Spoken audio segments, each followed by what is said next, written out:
So it's 8, and a very good evening and a very warm welcome to the Founding Fuel Room on Clubhouse. In what promises to be a conversation with some of the finest minds in the media and entertainment business. My name is Indrajit Gupta. On behalf of Founding Fuel, I will be moderating this conversation along with my colleague and co-founder Charles Assisi. Yeah, hi IG, hi everyone. Welcome, and our colleagues, my Ramnath and Anmol are in the room as well. And just so that everyone knows, this conversation is being recorded, and I'd urge you to follow the Fountain Fuel room as well, because that way you'll get notified, because we gather around here very often with some very fine minds to listen into what they have to say and interact with each other as well. So having said that, Aji, would you like to set some context for everyone so that we can get the conversation going? Yes, certainly. Thanks, Charles. So, like many other industries, the pandemic has kind of roiled the media and entertainment industry for sure. But what we're hoping to explore is whether it has triggered some new fundamental shifts in the way the industry operates. And the chat really comes against the backdrop of a recent report that EY did in partnership with FICCI on the key trends in India's media and entertainment sector. And I think it offers some interesting pointers. And we've invited Ashish Pherwani, who heads the media and entertainment practice at EY. He's also the lead author of the report to weigh in on some of these shifts, backed by data and insights from his conversations with industry leaders. And we had shared this report with a select group of thought leaders in media and entertainment as well, and invited them to join this conversation. And we're delighted that all of them kind of agreed. And so I'll quickly welcome them. I don't think any of them need any introduction, but we'll introduce them individually in just a bit. But we do have Megha Tata, Haresh Chawla, Partha Sinha, Suprio Guha Thakurta, and Mohit Hira with us. I'm sure they have their own thoughts to share, and they'll help us frame what must be the most important issues and questions so that it allows us to reflect upon them. Over to you, Charles. Anmol, do you think you could just check on Shukru? I think he's probably gotten dropped out. So while I'm Anmol back checks now. on I'm back that, now. oh, okay, great, super. Lovely to have you back. Okay, just before we begin, we'll just begin by asking Ashish a question or two. Just set, how we plan to just have this conversation. We thought we'll just have start out by asking Ashish a question or two that's on our minds before we pass the baton on to other speakers on the stage for their comments and questions. And we'll keep this going for 50 minutes and then open the floor to the audience. And if you have a question, please raise your hand and we'll get you on stage after the first segment is done with. And we're planning to keep the session going until 9:30 p.m. So, IG, do you want to open with the first question? Yes, Charles. Thanks. Ashish, I'll start with you. I know you do this M&E report every year. What was different this time? Can you just kind of in a minute just set the context for us? Thanks, Indrajit, and hi everyone. I think this year there were three main differences in doing the report. So as you know, we actually as EY reach out to more than 120 CEOs to get their perspectives to create this report. I personally did 70 CEO interviews this year. And for the first time, I found that the variance in what the CEOs were thinking was enormous. And I don't think it can be better exemplified than if you look at some of the advertising reports that came out for the year 2020, where one large agency group said, advertising fell 3% on the digital side, another large agency group said digital advertising grew 15%. And that variance in thinking, I think, was something very difficult to handle this year, made it a pretty difficult report to do. The other thing really was that when we looked at future projections, it was a very tough year. And, while we have put a lot of trends into the report, it's a very wrong year to base your trends on. because it's not a normal year. At least I'm hoping COVID is not a thing that's going to stay with us. And therefore, what we've seen this year is that there are some fundamental trends and there are some temporary trends, and I think it's very important to differentiate between the two. In the report, we've tried to differentiate between them and say this looks long term and this looks short term, but that was also a very different kind of thing to do. And third, really, is yeah, I lost out on about 70 cups of teas with the 70 CEOs who I normally go and meet one on one. This time I just couldn't get that pleasure. And a number of people here also, Anuj, Megha, we've had chats, and it was all online and a hopelessly pathetic version of the live actual experience. So I think those are the three big differences from last year to this year. So you, so you lost out on 70 cups of tea, is one big takeaway that comes out of this. Now, Ashish, while listening to Suprio, he made a very interesting observation that there is a very real and tangible opportunity to build a digital newspaper at scale with a subscriber base of 1 million over the next 5 to 7 years. Would you like to respond to that in a minute or so? Is that something that you spotted? Did you spot some burning ambition among publishers about building substantially large digital properties? And Harish, I'm going to come to you right after this. So, did I see a burning desire to do something digital? Yes. I think everyone tried to do something digital during the year. Every publisher went online and shoved a .com at the end of their brand name.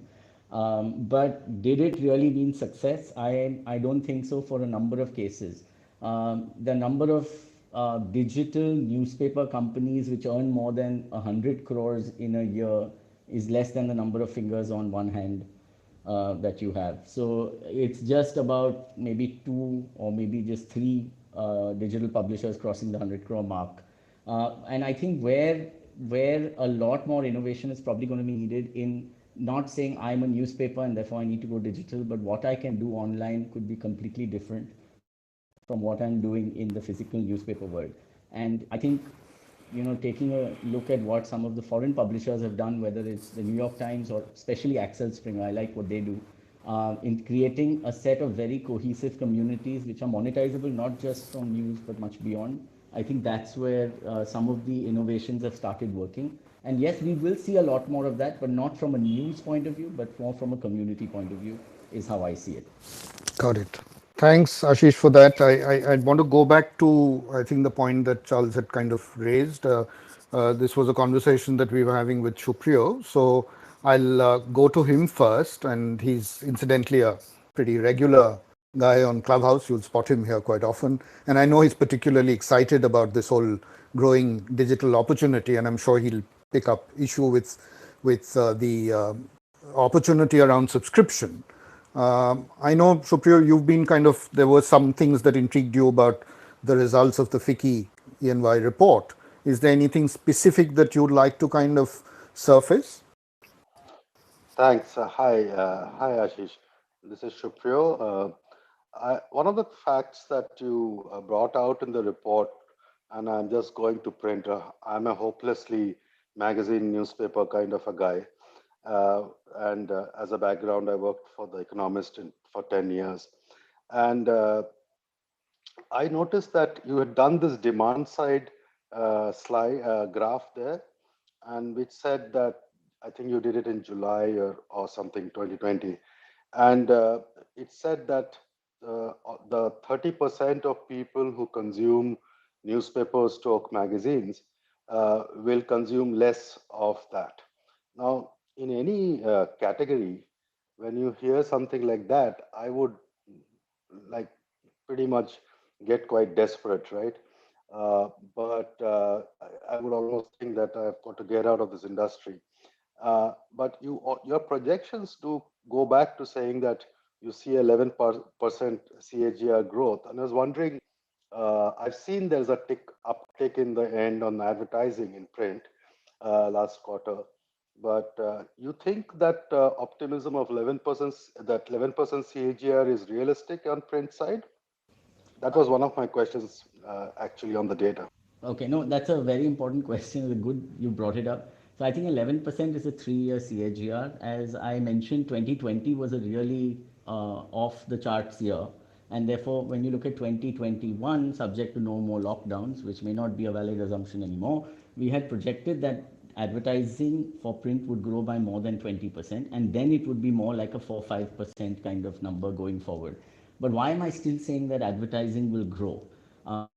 Because I think more and more what we found, and this is actually something to do with television, we found that television is getting more massified. It lost a couple of million households because the top end moved out and went into SVOD during the last couple of years. Now, when that happens, where do you get the top end customer really? If he is not going to be served ads on television, he's going to only probably get ads on OTT platforms. Now, on OTT platforms, you have YouTube, you have Hotstar with its cricket, you have Sony with its cricket. Pretty much everything else is SVOD, and there's no scope for advertising. And therefore, the importance of print, in my mind, actually goes up a little bit to get the top end customer. And that's why I believe that there is still scope for that in our country. The second reason, really, why I am a bit bullish about print is from the vernacular side, because we've seen that there are still several markets where print is not yet well established, and there are pockets where circulation can actually grow. Even from the word on the street is that when you look at vernacular subscription, it has crossed 88-90% for several languages today. So it's bounced back very well. It may not get back to 100, but there are chances. Many of the CEOs actually said they will hit their pre-COVID circulation by the end of this year in vernacular newspapers. I'm saying even if we discount that a bit and say they'll get back to 95%, that's a huge recovery. And therefore, there is still scope for that to keep growing year on year. I don't see that coming down.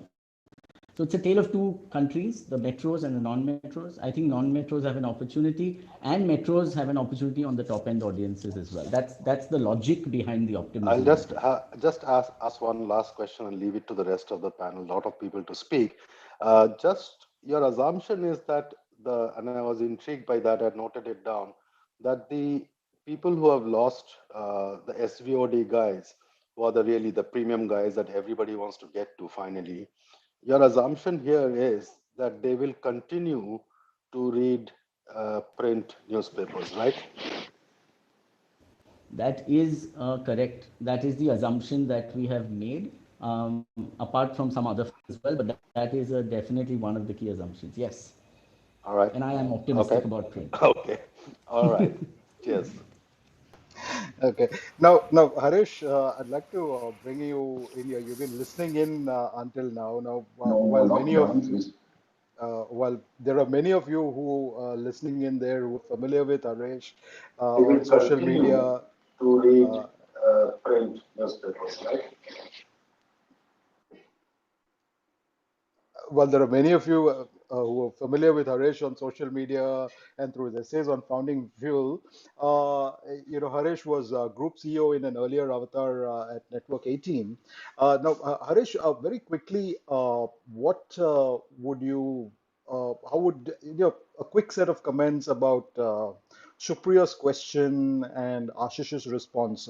What would that be, for you before you share your own thoughts? Hi Charles, hi everybody. Uh, Ashish, firstly I want to tell you, इतना लंबा report कैसे बनाते हो भैया? So Work from home. We try and work work from from home. home, Harish. You have to be remember that people don't like to read anymore, and that's how you come to the subject of newspapers. You can't read long form content. So my thing is that you see, while the numbers have come from a report and numbers will keep coming out, I think one of the fundamental thing is to look at the whole consumption from the consumer lens rather than the industry lens. Industry will take time to shrink, and some of them will take time to grow, and those numbers will reflect over a period of time. But I think the core thing is there is a fundamental shift in the consumer behavior, which was already underway, which has got accelerated, and the numbers will get derived from there. Remember that the whole market has become a digital market. Consumers are taking decisions in their digital journeys. So that whole impact is going to fall on the entire media business. And you can see now between Daily Hunt, Share Chat today, on Mobi's products, Misho, Coup. You have billions of dollars of money going into disrupting this entire landscape. So I think, and that landscape is being disrupted because from a consumer lens, their consumption patterns have completely shifted. There is a lag effect that will play out on this media, on the traditional media sector, and that lag effect is now got accelerated. So probably the lag effect will play out. Usually it will play out over 5-6 years in a growing economy. India is amazing. We've seen all sectors of the media grow over the last decade. India is the only place in the world where radio, TV, satellite TV, OTT, newspapers, vernacular, online all grew at the same time. So I think that decade or maybe a 1.5 decade long cycle is now over. And that whole shift of consumption patterns will start hitting, really badly, because if the consumer is on the digital platforms and accessible there, how much money do you really want to fuel into traditional media? And that therefore signals, TV's decline, frankly. You're seeing, of course, subscription revenues will come in, but they're going to a separate set of players. So I think there is much more to be read, into the, let's say, tea leaves now. And I think that none of us have really absorbed the changes that have taken place and that will take place. So I'm saying I would put less weight on the numbers and the CAGRs and more on the fundamental shifts in behavior, which again, Suprio talked about. I mean, do people want to read the newspaper? Of course, you will get some audience there, but relative growth is going to be a challenge, and people are going to that shift in consumption is going to impact every player in the business. So I thought I'll leave it to the room to think about that a bit and take it from there. Yeah. Haresh, you're talking about a lag effect as well. The market takes time to catch up with the changes in consumer behavior, and that might take a little bit more time than we perhaps prepared to wait. So I'll kind of I think it's a good time to bring in Megha Tata at this stage. Megha's the MD of Discovery for South Asia. Megha, most folks, we're talking about print, but most folks believe that TV, as we knew it, would be dead very soon. What did you find in 2020, and what does it tell us about what might happen next? Hey, thanks, Indrajit, and hello, everybody. Lovely to see some friends around here. I think completely agree with Haresh. Every time a new medium comes, the media pundits sort of decide the death and demise of the previous platform or a medium. And the fact is that none of them have died. All of them have survived and continue to coexist. And like Haresh said, India's precariously positioned as a market to have had every medium grow, whether it's radio, print, TV, and digital. So I think for us, and fundamentally as a broadcaster, and there are a few others in the room as well. It's a coexistence. It's a balancing act which all of us are looking at doing. It is. I keep saying it's not an either or world. We are in an and world, and we all will survive. It's about really figuring out, where does the consumer wants to see that content, and you've got to be in that platform to provide that content to them. So for example, in a genre we are represented in the real life entertainment spaces, or the infotainment genre, there has been a decline in the pay TV space, and that's something Ashish's report has also corroborated. But that is the audience also gone on to the OTT platform, so it just needs complete sense for somebody like Discovery to launch a Discovery Plus, and we of course launched it right at the time that the lockdown happened, so it couldn't have been a better timing, if you ask me. And that audience movement has, we've seen that shift of movement of audiences wanting the same content but on a different platform. So it is a evolving world. You cannot say for sure this is how black and white it's going to be. There are going to be multiple shades of gray, and that's the exciting part, to be honest. And Yes. it's you're going to look at potentials of evolving as we go along, and I think that's really what will be interesting to see what the other players have to say to that. Sure, sure. Anuj, you heard Megha talk about the fact that TV and digital probably will coexist, which is certainly going to be perhaps true. But I think the real issue is also about whether we can, at this point in time, make money on digital, right? And those of you who don't know him, Anuj Gandhi is the group CEO of Indicast Media Distribution, which is part of the Reliance Network 18 group. Anuj, your thoughts? Um, so my actually, IG, my bigger point on this report, which is probably the most heartening, and I think it reflects on the way media and entertainment has grown in this country. Because largely, if you look at all the traditional medium, print, radio, outdoor, whatever Ashish covers in his report, are predominantly skewed towards advertising revenue. Uh, Yes. TV was probably the the most which came, but big networks never crossed the 30% threshold, or at best 35% in some niche genres. But it largely remained an advertising revenue-driven business. I think the most heartening thing is the growth of SVOD on digital, uh, that I see, and it's there reflected in its almost 2x growth in between 2019-20, and it's projected again to grow by 23 into two. And I think that is actually reflected in also what Harish was saying. And earlier I heard and some of the conversation on founding fuel only, where the digital transactions and people willing to pay for consumption, whether it is news, or we discussed whether people will pay for news or entertainment or video. I think that is the most heartening thing. We need to, at least in the new economy, look at people paying. Otherwise, COVID has shown us last 1 year that if something has to drop first, it drops, the advertising revenue drops first. People continue to pay for their services. Of course, there was a churn, and as Ashish mentioned, there was a 3% drop in 3 million drop in certain subscription revenue from the cable side.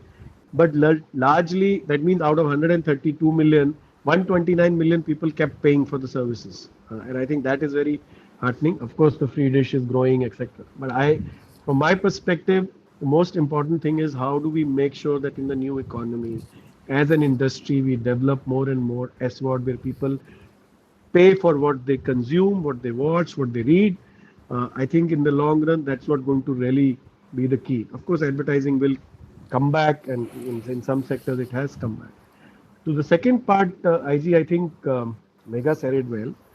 My view has always been that while we all go after the top 2% of the market, to get whether it is the subscription revenues or anything else in terms of the top end, reality is that we are still in traditional medium across the spectrum very, very cheap. And I think there will be a headroom for both linear business, a traditional business, and the digital business to coexist. I'm sure a lot of people listening to this conversation and on this in this room are probably are subscribing to both multiple OTT offerings as well as the linear thing. So I do believe they will coexist, and especially as they go beyond metros in smaller tier two, tier three cities, you can see that people do subscribe to their normal traditional business and probably will take either the regional OTT offering in their language or some news that they want to subscribe to. Of course, the free will also continue along with what they will pay. Yeah, so I think you make some interesting points between Megha and you about also looking at how this coexistence will play out and how to expand the addressable market for subscription, particularly.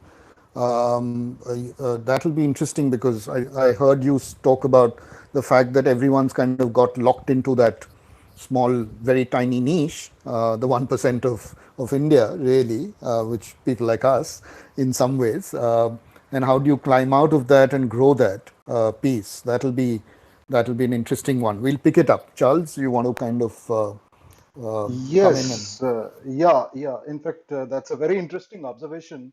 And in fact, I'd like to actually bring in Mohit in at this point in time, because Mohit had some very interesting observations to make while we were conversing the other day. For those of you who are just joining in, Mohit Hira is deeply invested in the media business and has seen it from several sides. And the other day, when we were engaged in a conversation as a precursor, Mohit had an interesting observation to make, and he made the point that in the aftermath of the pandemic, legacy media will prevail, and that subscription models that we are witnessing right now will actually probably not survive. Correct me if I'm right. If I, and Yeah. that So the bloodbath that we are witnessing right now in the media is a long overdue exercise in cost rationalization.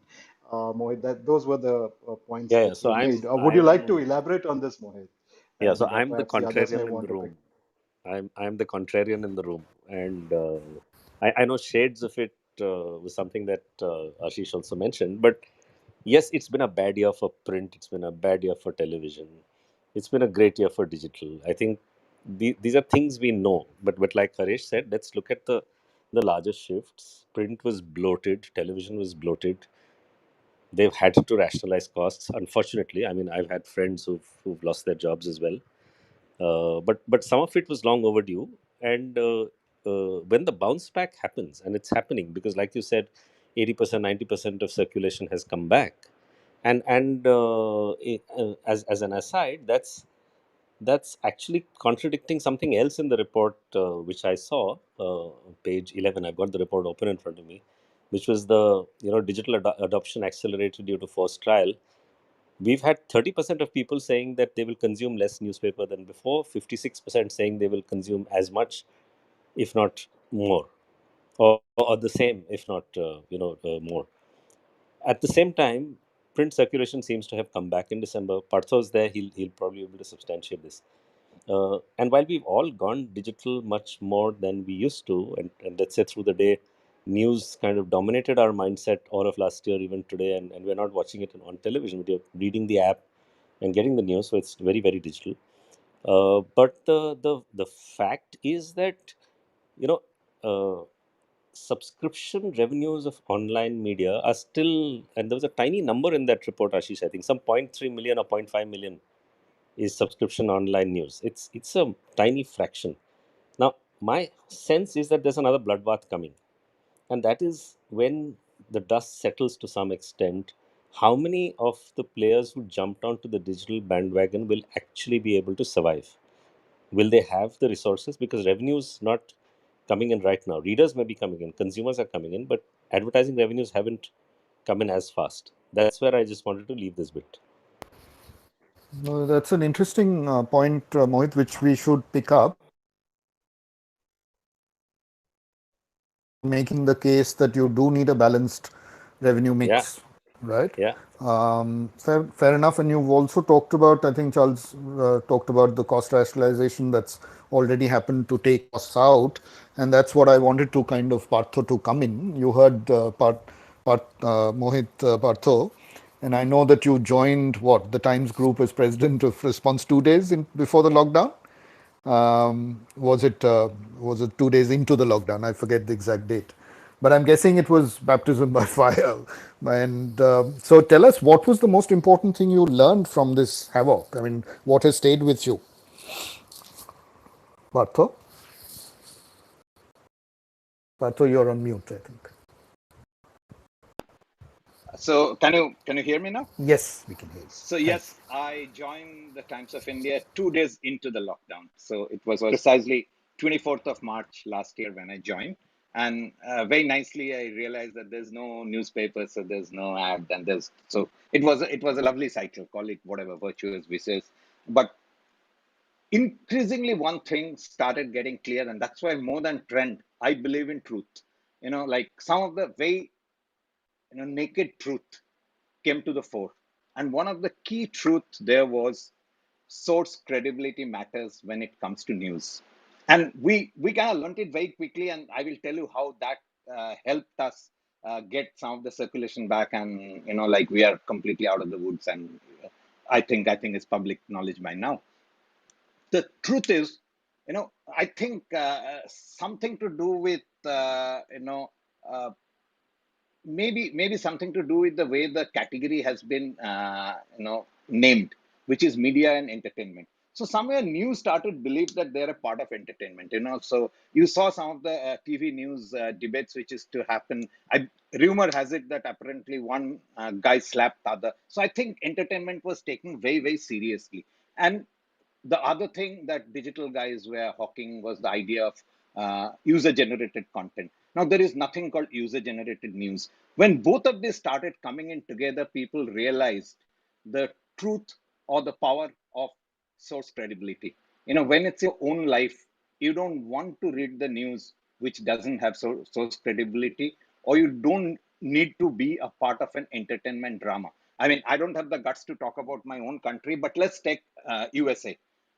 We had a world leader who was producing news at will during COVID period, which was detrimental to the health of a large populace.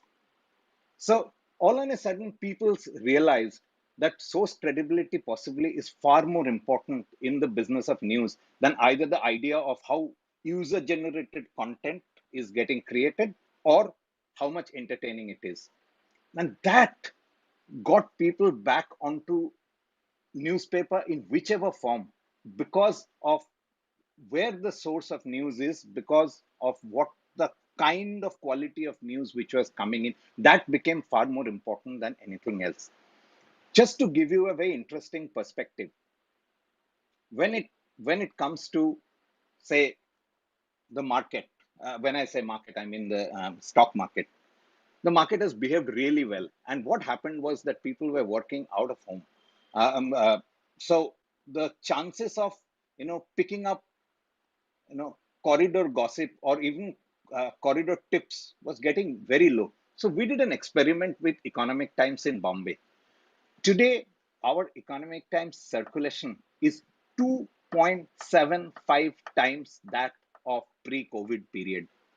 Now, the truth is, of course, the market helped. Of course, the stock market behaving brilliantly helped a paper like Economic Times. But the beauty is, today the source credibility of Economic Times has possibly gone through the roof, because what happened during this COVID period, because of the nature of the naked truth that came out, whether it came from political circle, or whether it came from user generated content. I mean, every other day on chat groups, you are getting messages saying 50 people died next to your building, or your entire road is kind of quarantined, or your entire road is a lockdown zone. So all those kind of rubbish you are getting, and suddenly you realize that when it comes to news, the only thing that matters is source credibility. Yes, I understand that the format may change, the format may go through, but it will be really difficult for people to build up source credibility.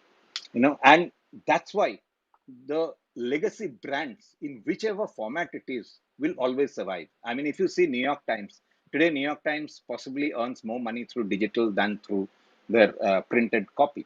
But at the end of the day, that source credibility is very difficult to build for somebody else. I mean, people tried. There are other brands which are strong, which are getting popular amongst youth, but to get that level of source credibility is extremely difficult. And that is one thing which came out bright and shining during this period. The second thing, of course, what Mohit was talking about, which is possibly COVID was better than any consultant I've ever seen. I mean, even you pay money to McKinsey, they can't come and do this brutal recommendation which COVID did. Some of the recommendations were brutal. We are not saying that we're extremely happy about those recommendations. At a human level, it may not be the best thing, but at a business level, possibly COVID was one of the best things for people to have a mirror in front of them and understand that where exactly the fat is accumulating. So these are two of my biggest learning during this period, and I don't think without COVID we would have learned it this clearly. Fair enough, Partha. I hear you. I will like to kind of pick up the threads on a couple of things that you spoke about in the next section, which is really around what shape legacy media needs to take. You mentioned NYT, and as an example of the power of legacy media. I would argue that we are quite far away from adopting and embracing the kind of shifts that NYT has made in India. We have the opportunity, but are we doing it? Do we have the courage and the ambition to really move in that direction in an integrated sort of manner? We'll come back to that, but I know that there are some questions that might come. Mandar, would you like to kind of ask the panel what your question is? Go ahead. Yes, thank you. Thank you very much for having me. Well, this question is directly related to what you were discussing right now and what Partha said. So, it is about the digital consumption model for news rather than the conventional model, which is print. And I want to cite a couple of examples. There is a startup by the name of the Ken. You might have heard of it, and they have only subscription based model, and I'm a subscriber of Ken for the disclosure, and I'm really liking the kind of reporting they do, the kind of research they do. So do you see a future for subscription only kind of content creation in India? This question is open to all the panel. Thank you. Who wants to take that? Can Yes, I take please. that, IG? Yes, Yeah, please. it's a very good question. Excellent question. The point is, if you need to be fully subscription based, you need to be absolutely confident of your content. I mean, I'm giving another example. I'm a football fanatic, so there's this. I subscribe to something called the Athletic. The Athletic started off as 15 pounds a month. It has brought it down to £1 a month, and it has got David Onskin. He's one of the best when it comes to like picking up news on the go for football. The point is, even with that content, the rest of the content they are not really confident of, because to get people to pay for content, that level of confidence is critical. I think what has happened traditionally in India is that like we have created these models, but we never put attention to the fact that uh, these models are very brutal. It will work only if people are completely sold on the content and the experience. People are talking about SVOD, people are talking about like OTT platform subscription. During this period, I've subscribed to every single OTT platform. And interestingly, what I found is, barring two or three, even the programming is pathetic. I mean, it looks like it has been programmed by, like programmers from White Hat Junior or something. Imagine, forget about the content, even the experience. You go to all the OTT platforms and see your experience, especially if you see it on a large, like on a smart TV or something, see the experience of the programming. The problem is, unless and until you are very confident of the experience and content, the subscription model is a model. Fair because point. because content is possibly a place where you are expecting the person to be maximum involved, like half an hour, 40 minutes, 1 hour. These are the kind of time you want to give for your audience. You better be 100% sure that it's worth that 40 minutes. Fair point. So, would anyone else like to kind of jump into this to Yeah, answer this question? yeah. I think just to add to Partha, but I think the key here is content, whether it's the Ken or the Athletic or any subscription driven service that you'll see. At the end of the day, it'll be the content. So I can give you examples of when IPL, and this is covered in Ashish's report, when IPL decided to go behind the paywall, you can see the numbers of Disney Plus Hotstar going up. It was only the content that drove that business. You look at some of the content which comes out of SWAT players, which takes a spike for the month that that content comes and then it drops because they're not able to sustain it. But subscription will only be driven by good content, and I think you will see so many of these examples. But I think still it is sustainable business as long as you can get the content plan in place for giving month on month or daily intake. Sure. In case of news, enough content for people to be excited. There may not be many mandars because mandar may like the Ken, I may not like the Ken, but we want the morning context or founding fuel or something else. But I think the market is big enough that if you can reach out to your right audience and reach an inflection point of certain number of people who vouch for you and pay you on a monthly basis or annual basis, I think the model can be made. Great. Can I get just 10 seconds? I just Yes, want to please. conclude with this. So, another example I would like to cite is of ET Money. Now, I am an avid reader of e-papers since they got into circulation. And I've been reading a lot of newspapers online. But the kind of model ET Money came up with, the Economic Times came up with, and the clarity, the technology put in use, the ease of access, they could easily convince me to pay 2,000 rupees for a year.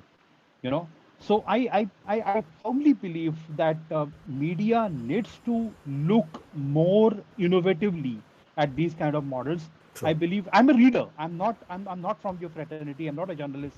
I'm a pure reader. This is my honest perspective. Thank you, guys. Thank No, you no, very no. much. Thanks for that, because I think it's also a little beyond content. It's also about bundle of services and all of Yeah, that. IG, And yeah, that's the yeah, point. I think the I yeah, think lens we need to I pick think up is sorry. yeah, sure. yeah. Go ahead. Who's Yeah, there? I think the this is Minari here. Right. And as a Yes, consumer of content and someone who does interact regularly with the various media, I agree with a lot of points made about the quality of content being super important. But I think there's a lot of interesting stories being done, whether it's Ken or Morning Context or Founding Fuel or a lot of online media. The question that continues to perplex me is scalability, because I think we have mass media on one side, which is at a certain scale, which seems to be, which everyone kind of agrees there is an issue in terms of quality or credibility and so on. And then there are all these various emerging, new media. But the question that perplexes me is how many people will continue to pay for one story a day? And I am subscriber to most of these, and I read most of these. Not every story, but I definitely glance through. But I don't know if there is a scale up enough market for something like that. I mean, when we talk of a New York Times or Washington Post, I think the piece they've managed is a quality along with a certain level of scalability. And I'm just curious how a lot of people in this room, who are definitely looking at all of these models, I'm definitely curious to know how do you look at all of that? sure. So Haresh, and then maybe Yeah, Suprio. Yeah, yeah. So I think if you just pull back, you see what we are seeing is even music started as LPs, then cassettes, then CDs, then Napster, then Spotify, and now you have Apple Music, right?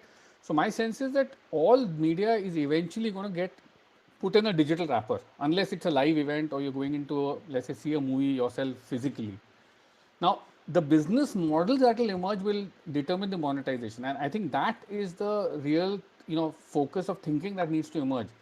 If you can bundle can morning contest and several one story a day, let's say platforms, into one single subscription, suddenly the scalability comes in. So the say, once you go into the digital mode, the business model that can underlie has to emerge now, and it will emerge. The forces of the market will make it emerge, that you will be able to look at what Netflix did. Netflix became a bundle by essentially taking rights from multiple studios. They created that bundle. The bundle became scalable because it had something for everyone in it. And slowly, Netflix became bigger than the whole industry and eventually started making more content than all the studios. So, my sense is that we shouldn't just fix ourselves into this frame. All media is shifting, underlying business models are shifting. The digital business model puts extreme pressure on the content, because fundamentally you can attribute the working of this content. You can figure out which piece of content delivered to, let's say, an advertiser's needs. So two, let's say, imperatives come up. Content needs to start selling itself. Now, how will it sell itself? Really speaking, bundle will have to emerge, pricing will have to change, ease of consumption, ease of subscription, and creating value for the user in that bundle, much like Netflix is. Whether I pay Netflix the money I pay, whether I watch 1 hour of it or 100 hours of it, right, in a month. But I'm fundamentally hooked on to Netflix because turning it off will be a cost to me. I'll miss out on something. Much like a newspaper. Newspaper, whether you consume 10 minutes or 100 minutes a day, you end up making sure the newspaper comes home. So I think if you apply the business model lens, and I see publishers probably coming together to build these new bundle platforms, or maybe it will happen on the back of some new tech company doing it, frankly. So I think Harish, that that's lens a has to shift. Haresh, that's a pretty interesting point, and you, of course, have a lot of experience in this entire area of creating all of these. I'm curious, how do you see when we talk of content? How do you nuance the whole piece around news versus entertainment? So, because So we're making yeah, generic when we say content. no. So our challenge really has become that that I said, when you need to put a consumer lens on it. If I'm Haresh Chawla and I'm consuming 4 hours of entertainment a day, and I'm consuming, let's say, 1 hour of news, eventually the digital advertiser wants to find me, and he doesn't really care too much about the environment he needs to find me in. So my sense is that the digital news has to fight with entertainment, and entertainment is a endless ocean actually. So that will put huge pressure on digital news to actually, it'll not be able to sustain its cost model. It won't be able to sustain this one story a day model because it won't grow, and therefore it will force it to go down the bundling route. I mean, it has to happen. Of course, brands and legacy and all of that will play a role, but eventually you will subscribe to a bundle of news because and pay for it, and then they will make advertising revenue also. It's virtually impossible to sustain news with just advertising revenue. I would throw that on the table here because Yes, I'm sure, Harish, there'll be a lot of people who may violently disagree with you on that one, but we'll virtually wait. impossible. So let's not talk of the outliers. What happens? The Yeah, outlier takes away. New York Times. There are 20,000 newspapers in the world. One New York Times is picked up in every discussion talked about. yeah, Let's talk about the 19,999 of them who are suffering. fair enough. Fair enough. Can We've I got, add on to yeah, this yeah, point? please, please, please. Because I couldn't agree more with Haresh. I think we see so many business plans on digital that come to us for evaluation, review, audit, whatever, right? And if you just take two steps back and say there's one simple equation that drives this whole digital world. On the left side, you have cost, on the right side, you have revenue. Cost is content and customer acquisition, revenue is either advertising or subscription. Most models, and I would go out and say 99% of the models today, the customer acquisition cost itself is not recovered by the revenue or either ad or subscription. Forget content cost. All right, I've seen specific cases of OTT platforms where the customer acquisition cost is 1.5 times the monthly ARPU that you're planning to charge the guy. So every customer is actually a negative variable cost for that platform, and things are going to get more and more difficult with the cookie ban and all the other digital advertising restrictions that will eventually come in. And therefore, bundling, like Haresh said, is I think definitely one of the key things to keep your customer acquisition costs down and keep your content offering relevant and cost effective.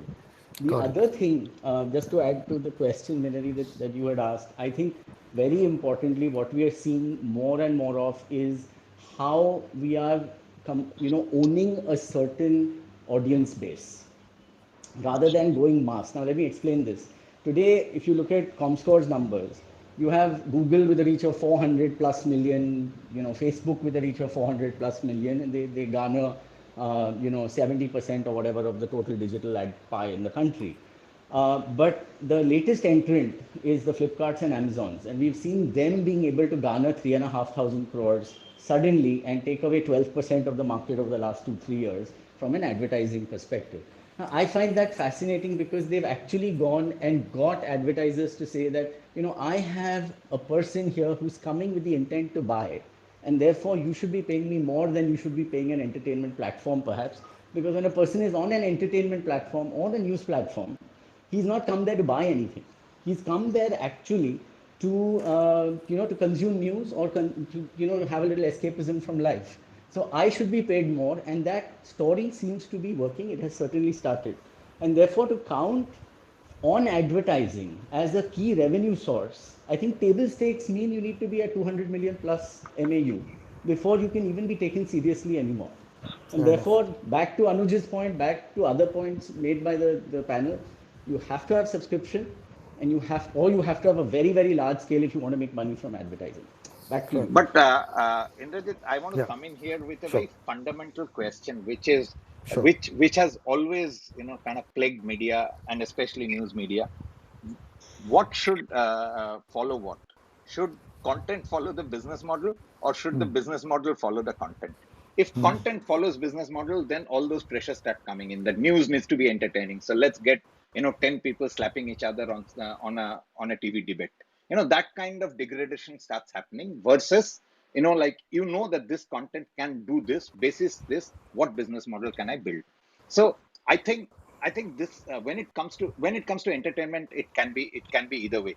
But when it comes to news, I think one of the key thing we learned during this COVID period was the danger of wrong and fake news. And so therefore the business model will put pressure to create fake, to create deep fake, to create IT cell, to create many such things.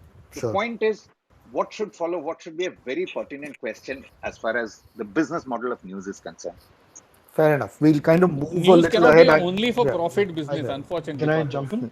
yeah, yeah. Yeah, Sunil of course has it's been profit. waiting. Yeah, Yeah. Hi. Sunil has been This is waiting for patiently to ask his question. Sunil, go ahead. so. Hi. Yeah. This is Advait Palipu, by the way, Sunil's son. I don't have an Oh, okay. iPhone, so Okay. I'm using his. I'm a journalist, so I essentially cover the finance sector, but media regulations are an interesting topic to me. Just to touch upon what someone said earlier about scaling, right? See, the problem, don't want to get into the revenue side about how much subscription is it sustainable. Do you have to have a sort of closed loop advertising model like some people are doing right now, where you select the advertisers? I don't want to get into that. Just in terms of readership, I think one fundamental issue that I have with the new media that's come up, right? All your new startups, very few of them are moving to the multilingual route, right? So Quint has a Hindi website, News Laundry has Hindi stories. Why aren't more media doing that? I think in the longer run, we have to stop.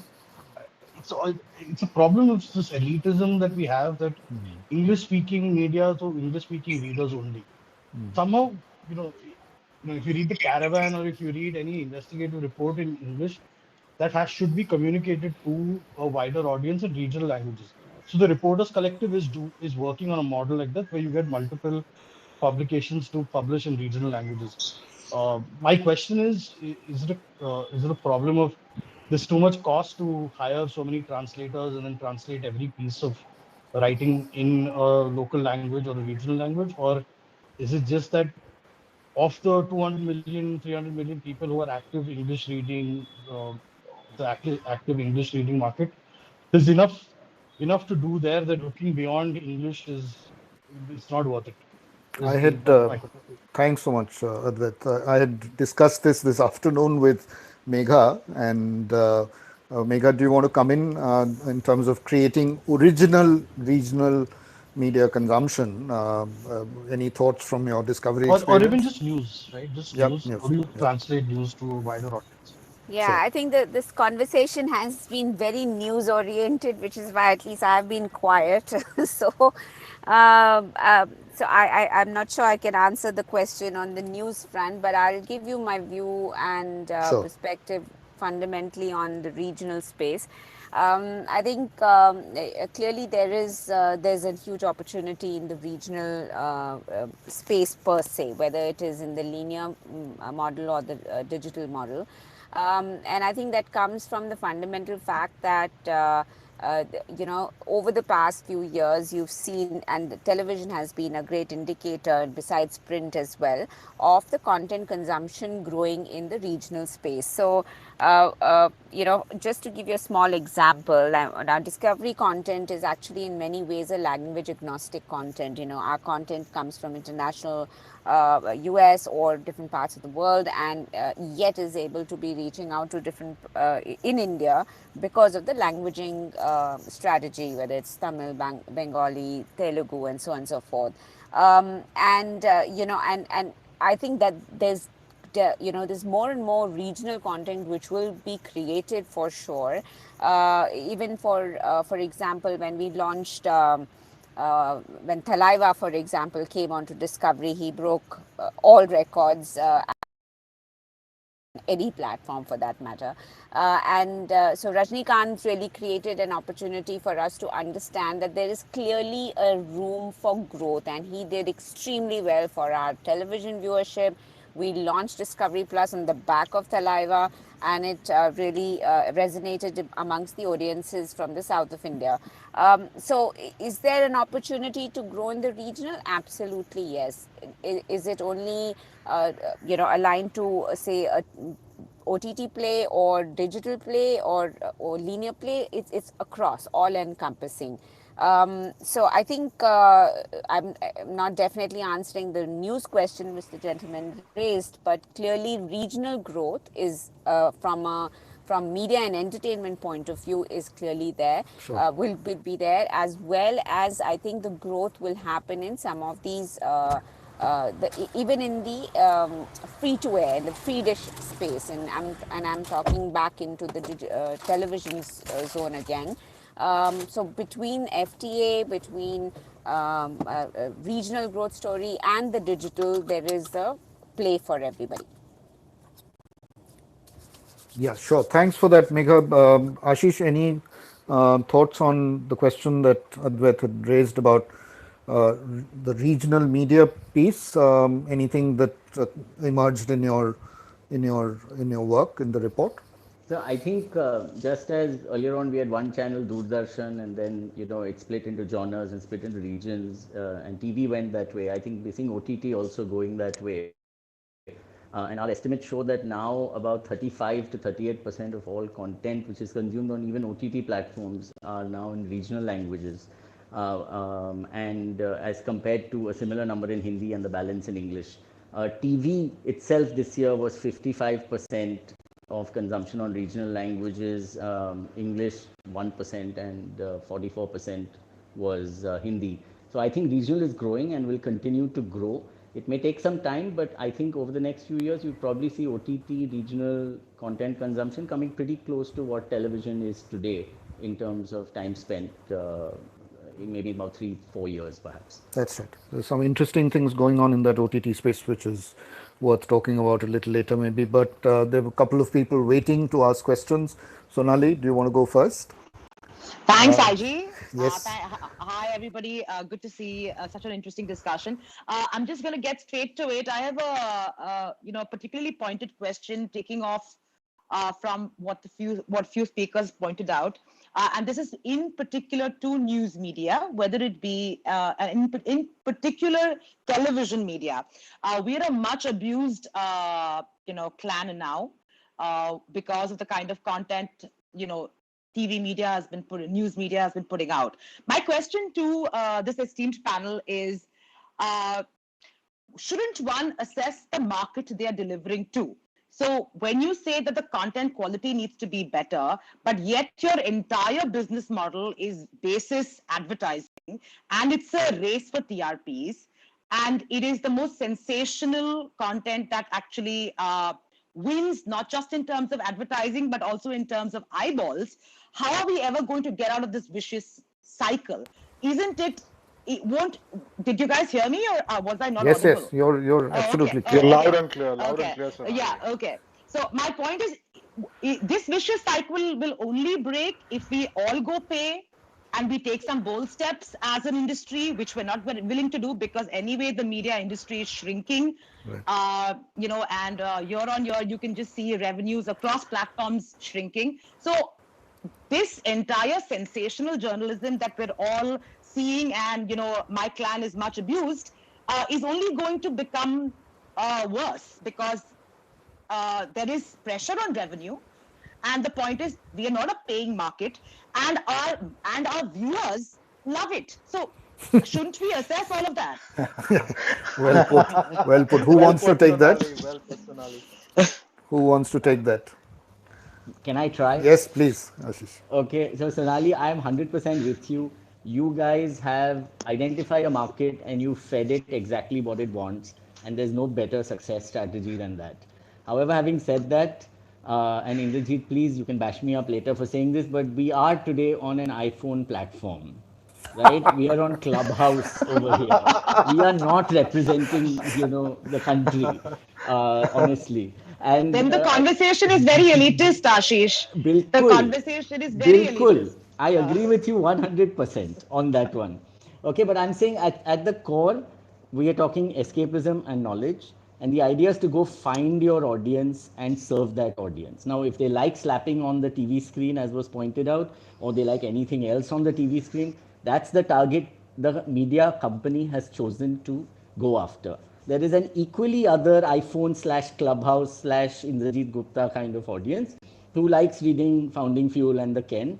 And there, the idea again is we go back to the equation to say what's my content cost for that audience, what's my customer acquisition cost for that audience segment, and how much revenue can I make from them. It's the same formula, but depends, it completely changes on each audience segment. I think that's the best I can say. You're serving your segment, this is a Clubhouse segment. Terrific. Anyone wants to add to that? But then we'll move. Yeah, Okay. I yeah, mean, yeah, please. we can usually talk in the office because both of us work in the same group. But since you brought out this question, it's a good idea for me to also try and have another perspective to this. So the happened, what we were discussing was that due to COVID, what are a few fundamental truths which have come to the fore? Now, today, the kind of news which gets out in the market can actually affect your life. Whether to take the vaccine or not take the vaccine, there could be a large audience where you can create sensationalization about the fact that the vaccine is actually created out of corporate hunger for profit. Now, that can be very good content and can be fed to a large audience, and we can make advertising money out of that. The point is, today, after COVID, the same audience have started questioning some of that. So I'm saying, when we said that, we said one of the key thing which may not be a very large trend today, but it's an interesting trend, is credibility. Now, credibility in news business was a given. Somewhere, in chasing business model, because we know that profit is more important than credibility or any such thing. So to chase profit, to chase a business model, credibility was sacrificed to a great extent by news medium. The question today has come back saying, is credibility having a new avatar, or is there new ask about credibility? So that was the point, and not the fact that business model will allow you to create. I mean, today you are talking about making news entertaining. Tomorrow it's about everybody creating different news, which is the whole model of consumer generated news. So you can't get angry. The same people can't get angry about getting those stupid WhatsApp forwards, which are totally which are completely false, which can actually harm if you are about to take your decision based on that. So Sure. I think what has happened during COVID time is the question of credibility has come back, and that I think is a very good thing. Fair Yeah, enough. but I think. I just want to make one point to you, back to you, Partha, is that okay? I understand question of credibility, but what about the credibility of the viewer? Yeah. Can Yeah. I just So, add Absolutely. here, Yeah. IG, one simple thing? yes. Yes. Sonali, is get it back Go to ahead. the consumer. He still has a remote in his hand. If he does not want to watch something, he's in his rights to move to the next product or the next channel. But he watches something that an elitist panel may say is not worth it and it's all shit. The thing is, whether method in madness of bark or whatever, people do watch what they want to watch, whether it's credible, not credible, entertainment, not it. They will decide what they want to watch. And if you have a lineup, people will decide, okay, I want to watch this, and most people will watch. Some people will say, how can you even watch it? But that's the reality of life, and we ought to all live with it. Yeah. Anuj, Anuj. last Yeah. point Yeah. there. It's not just elitist, but also one brand name you took. I don't want to, kind of repeat it.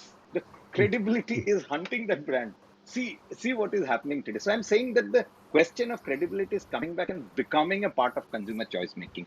That is an interesting observation we found during this period.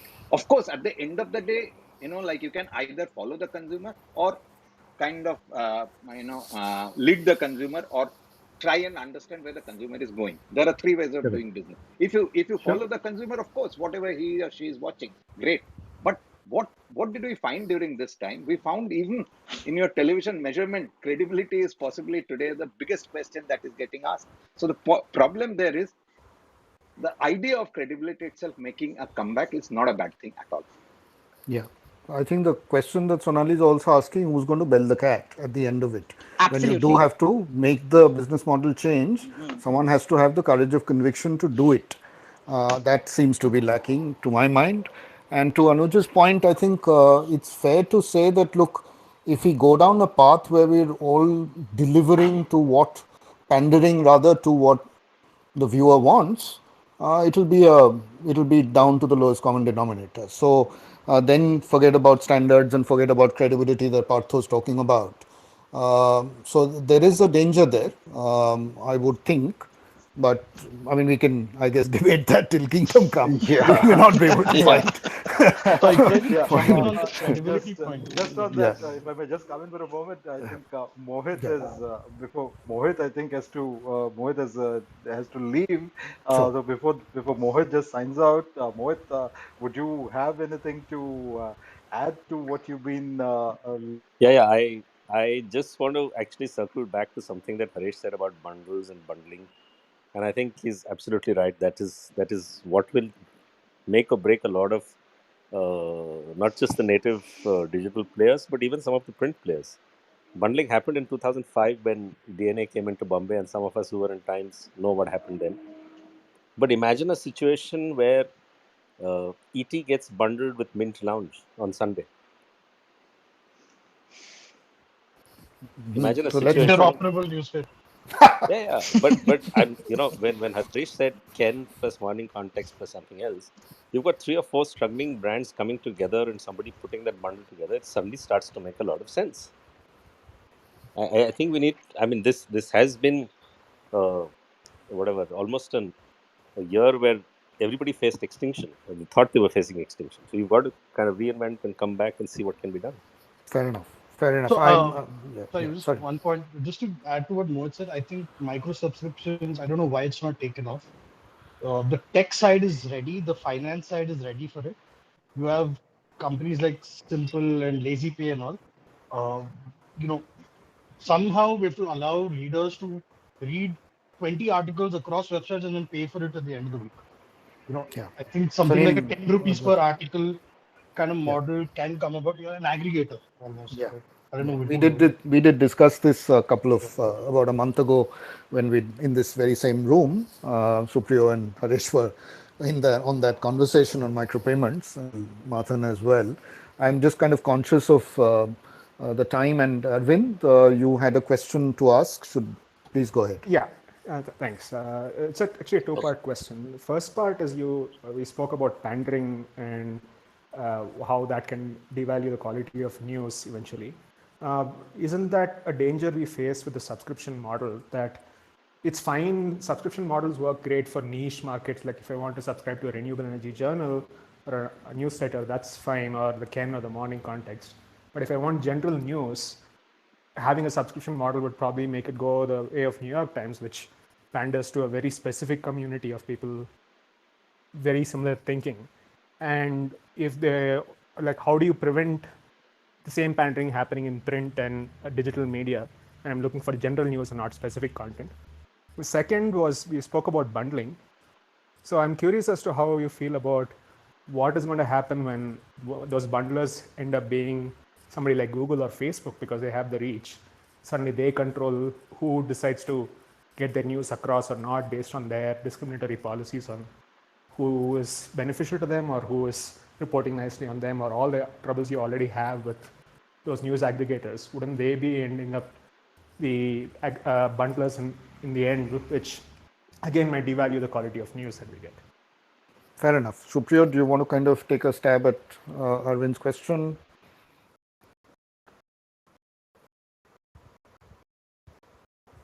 Supriyo, you're on mute, I think.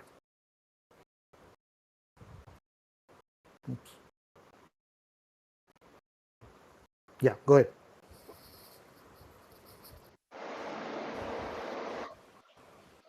Hello, can you hear me? Yeah, yes, we can hear you. Go ahead, please. Hi, Arvind. Nice to meet you. I the Google part and them aggregating news. I'm not getting into that, but bundling is close to my heart. And if you think about it, the NYT, which has been mentioned and as usual mentioned many times, is actually a bundle. If you think about it, it's a lot of different kind of offerings put together under one bundle. It is, and the fact that what Harish said is actually a pointer to what could be a solution tomorrow. If you think about entry points, someone like sports, like Partha loves the athletic, someone likes to read politics, someone likes to read economics, whatever it is. So the issue of putting together a set of variety of content which appeals to a various set of players, people, and markets will become a solution because you can see it already working. While NYT, no one wants to talk about NYT. Harish said, what about the failures? But the lessons from NYT are very interesting. What the logic of that bundling is very simple. You may want to, let's take an example that you have five different segments. Someone loves sports, someone likes politics, someone likes economics, you like culture, someone likes arts. Now, for a very sophisticated, for you, if you like arts, if you had a very high quality art newspaper, you may be willing to pay $10 for it, but not for sports, right? But and so on and so forth. Now, I like sports, Partha likes sports, I will pay $10 for it.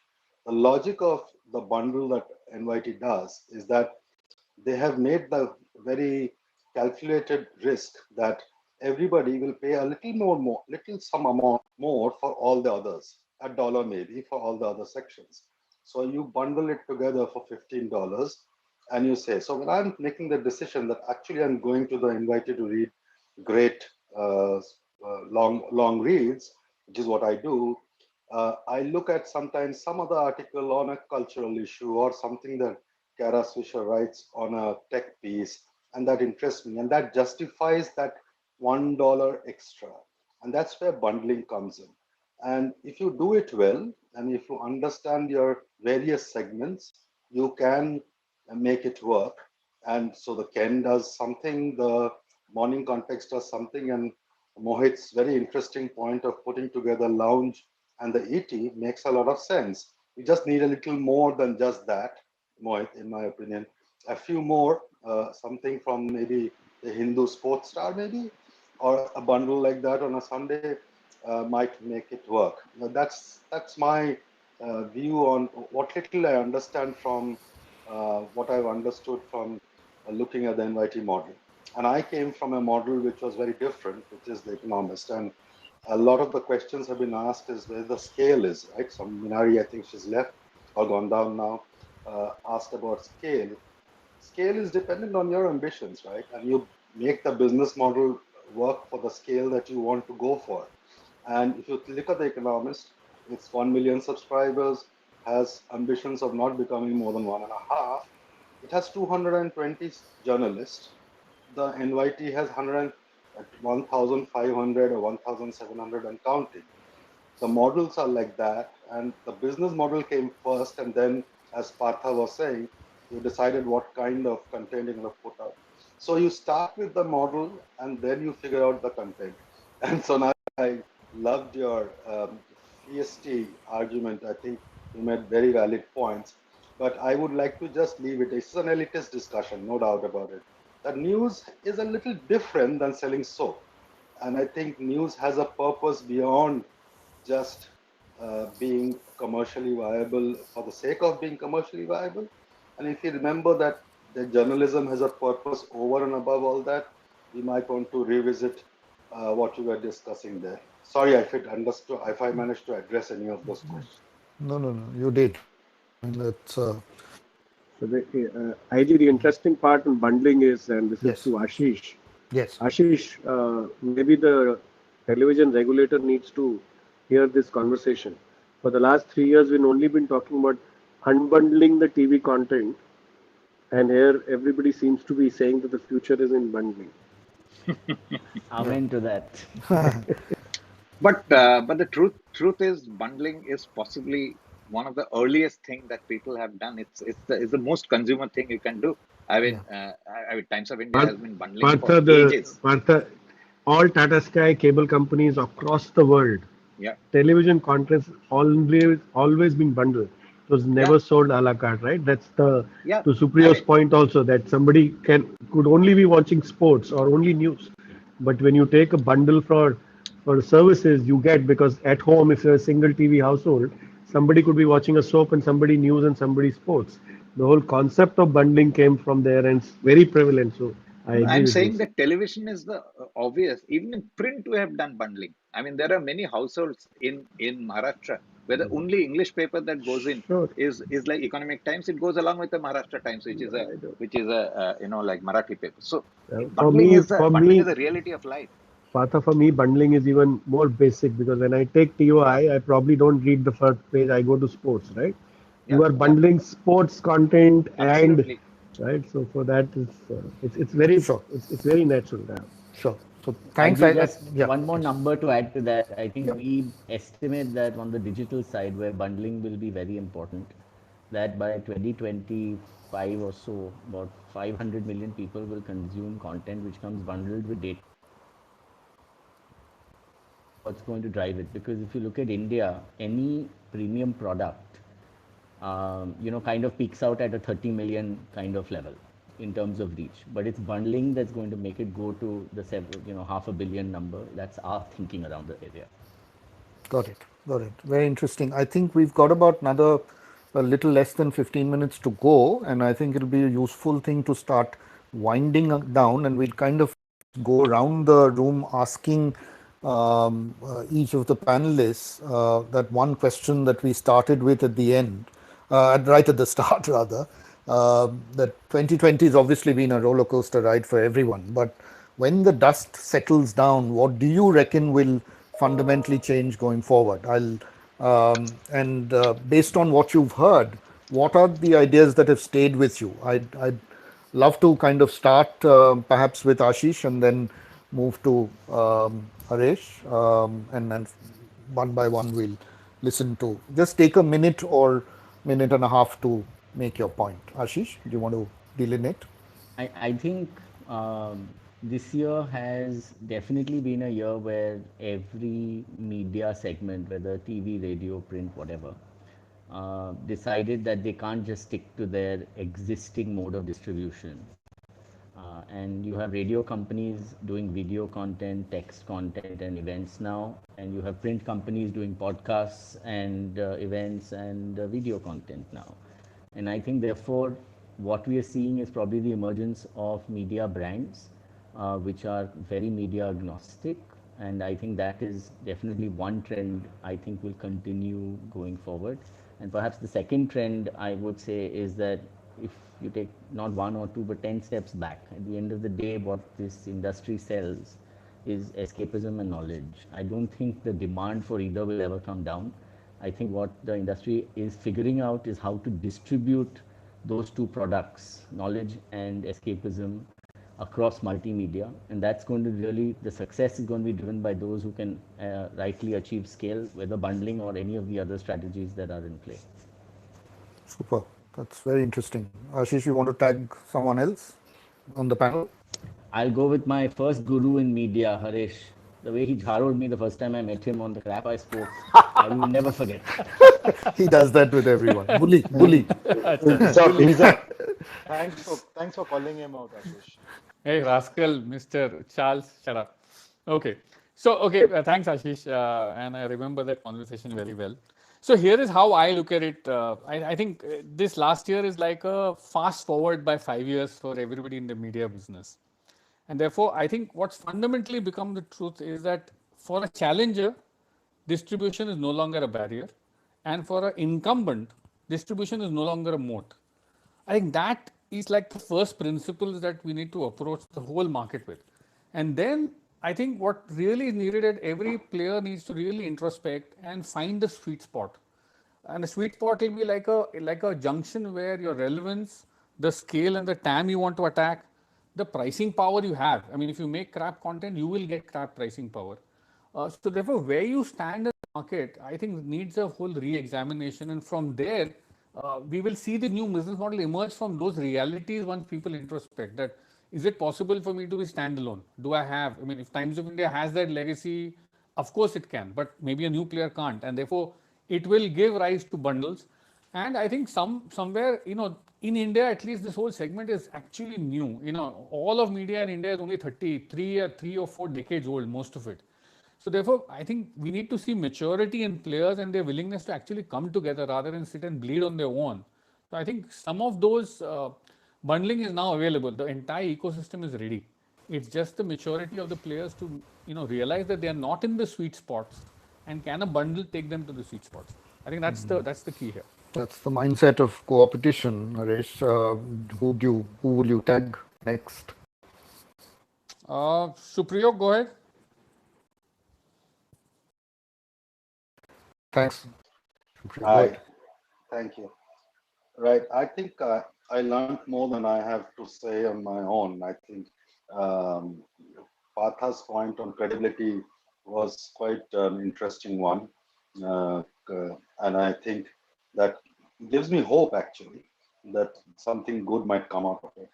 I think the fact that one of the things that I always, and it's not my thought, I heard many times a fireside chat from Bezos who says that he continues to be asked this question by people that what things are going to change. He says, no one really asks me what's not going to change. And I think escapism and knowledge, as Ashish said, is a nice way of putting it. And I think that's never going to change. And that is a good place to start. I just think people will now start understanding, given the shock that they've had, that need to build a model which is more sustainable, perhaps, and then build out from there. And the rest of all that you're discussing falls into place around that. Thank you. Terrific. Supriya, you want to tag someone?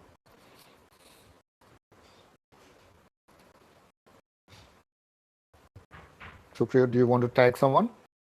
Sorry. Partha, No please problem. go on. Yeah, Suprio, hi. Yes, I think my takeout from this conversation, as well as what happened over the last 1 year, is this event has not only fast forwarded things, but it also brought a lot of things to the fore. People were living under denial. And now a lot of people can't live under denial anymore. They know how the organization needs to be structured. They know what is the truth of distribution. They know what is the truth of the, advertisement, how much advertising revenue, what is the truth of subscription. Many, many naked truths have come out to the fore. The only guys who got a little kind of saved was possibly digital, because digital grew, and it's kind of nascent. So none of the very like sort of stark truths have come out in the open. I mean, if you read something like Subprime Attention Crisis, which I kind of finished 3-4 months ago, you will understand there is a lot of stuff that's yet to come to the surface. Maybe in that sphere it hasn't happened, but in most of the legacy media, a lot of truth has come to the fore, and that has actually helped the industry more than like. Of course, it has shrunk the industry, but maybe the truth was that shrinking was a little inevitable at some level. But it would possibly make people far more agile, far more nimble, and far more useful to the consumer. So that's my understanding of Terrific. the situation. Thank you so much, So Partha. You want to so I kind of, would I would yeah, I'd like to tag Anuj. okay. Yeah. So I think, yes, landing, I agree with Partha. I think one of the big things that has happened is that a lot of flab that was built over a period in this industry, at least for traditional players, last 1 year has really done a lot of rethinking, introspection, and what is the right way to go forward has come to the core, and that has really helped a lot of traditional businesses to look at either their own strategy, their costs, everything, and that'll really augur well for the next few years of their businesses, and you can see it already happening. I think for me the biggest change is this advent of bundling at various levels. And I know we've discussed it a lot in the evening's forum also, but whether it's the telcos bundling OTT apps and linear together, whether it's the traditional players like DTH players today talking that we will not only give you this, or the news medium, where uh, apps like Daily Hunt or Geo News saying that you don't need to go to many other magazines, we will club it for you or we'll bundle it for you. I think you will see more and more such initiatives coming, and that will probably be the most critical piece to survive for some of these niche players, especially in the new genre. I know we've discussed that a lot, but bundling for me is the key going forward, and it has been necessitated by last 1 year and the instinct to survive in this very very tough environment going forward. Because I'm not traditionally a believer in advertising. Big market on digital which has grown, but like Ashish said, 70-75% is being taken by two big players, and there are 19,999 probably who are going after the balance. So clearly bundling and subscription for me is the next way forward, and we hope it will. I'll Absolutely. tag Megha. Thanks, Anuj. Very insightful conversation. A lot of learnings for me as well. Um, I mean, I think for me, my takeaway really is the fact that whilst we've all said that what was to happen in 4 to 5 years probably happened in 4 to 5 months, and that is a fundamental shift in the way the industry has moved. And I think Ashish's report calls it industry under renovation, and I think that's exactly what it is. We are renovating, we are revisiting, we are reimagining how our businesses need to be done, how our business models need to be done. But at the core of all of this, whether it's bundling, pricing, all of that, the core of the fact is that it is going to be content led. Unless there is a differentiated content offering for any platform and any medium, there is no other game to have. Whatever your pricing be, if you do not have a proposition which is meaningful, which is relatable for what the consumer wants, and we cannot take away that fact that the content and the consumer are integrated, and without those two key pillars, there is no there is no third pillar. And so for me, content will continue to be the king, the queen, and the emperor, and everything else will follow, because without the differentiated proposition, you don't have a sustainable game. That's one. And the second thing will be the pricing of actually the economics of running the business. We know the fact that today the new businesses which we are bringing into the table through OTT and so forth is being funded by the traditional business. And so how do you keep the balancing act of both the linear and non-linear is a conversation we have, all of us have every day in our rooms. But that to me is a critical aspect of how do you make the OTT and the digital business sustainable, at the same time keeping the traditional business, which is actually the cash cow today, that fire burning as well. So those would be my two key takeaways. Thank you, Megha. This has been a really sobering conversation. I think, obviously, this past year, 2020, I think gave us enough, I think, pause to introspect, reflect, and try and kind of look at what we've been doing and try and change course for the better, for a greater sustainability and impact, and sharpen our saws, as it were. And I think Ashish's report at least suggests that we might have discovered some, at least, new rules of the game. I heard bundling several times, but apart from that, I think we must have, I think, picked up quite a few other new rules of the game that might become. Micropayments was one of them, which we've discussed in earlier forums as well. I like my colleague to do the vote of thanks and close this conversation. Really, I particularly enjoyed it. Charles, do you want to do the Yeah, honors? Mega, you mentioned queens. So I must say that there are two queens at my place who insist on watching the kind of content that comes out on your channel, and they insist on watching all of that. So Tell them to watch thanks. Discovery Plus now. Yes, that is where I was coming from. And in fact, we had a long, extended conversation earlier today morning on the kind of content that you put out. So thank you very much indeed for putting those thoughts together. And gentlemen, Partho, it was terrific listening to you. The power of print, as you put it, Anuj, as always, fantastic. Suprio, would have loved to engage some more with you, and going to come and pick your brains on, how can that newspaper that you spoke about be crafted out of India. Ashish, it was the report, the ENY report. I think that was absolutely terrific reading. And for those of you who tuned in late, I think this report on the media and entertainment sector, it makes for an outstanding read. And my good friend Haresh, I think I will. I'm going to be polite, and I'll just say that he is. I will You not can crack shut any up. jokes. You can I shut up. will. I will not crack any jokes. Okay. He's the sharpest analyst around the place, and he's also been a good mentor and friend. Thank you so much for joining in.